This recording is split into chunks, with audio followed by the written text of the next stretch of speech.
rise of the digital newspaper may have revolutionised the lives of everyday readers, but there's always one set of people who are left out in the cold, and that's the street paper vendor. However, the International Network of Street Papers is launching a new digital scheme to help bridge that gap. Let's talk to Lisa McLean from the Network of Street Papers. Good morning to you, Lisa. I mean, to be clear about this, we're talking about newspapers like the big issue, aren't we? Right, we are, yeah. Our network, INSP, has 122 street papers in 40 countries, and they follow the same model as the big issue. So it's primarily for people experiencing homelessness and poverty to help lift themselves out of their situation. Right. So what's the problem with these street papers? I mean, are you seeing a real decline in people just actually wanting to physically get hold of one?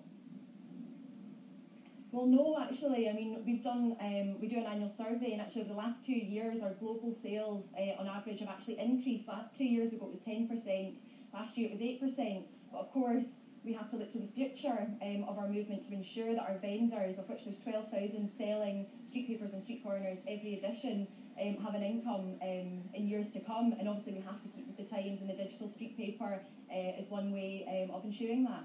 And so how would you go about that? I mean, I guess it'd be using something like Q codes, would it?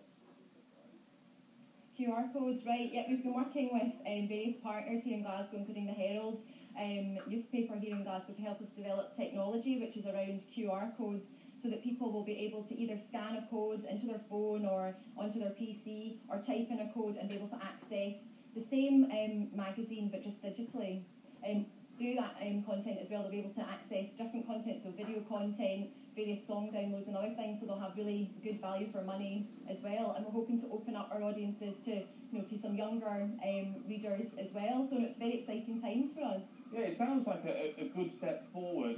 Presumably things like cover price would stay the same. How would it work in terms of getting that money to the vendor, and how would it, in terms of also what they would be paying to, because they pay you for the product and then sell it at a profit, so it's a proper business. Would they make more money out of this? Exactly. Well, this is what is key to the street paper concept, is that transaction and that interaction between the homeless street paper vendor and the reader. And through the digital product, that transaction absolutely had to be maintained.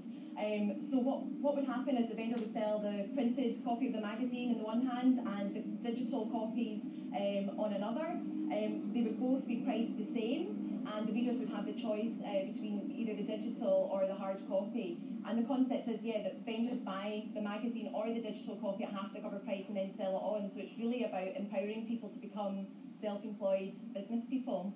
It sounds like a great way to take this through into the modern age and give customers more content as well, and keep people buying those magazines and newspapers. Lisa, good to talk to you. Thank you.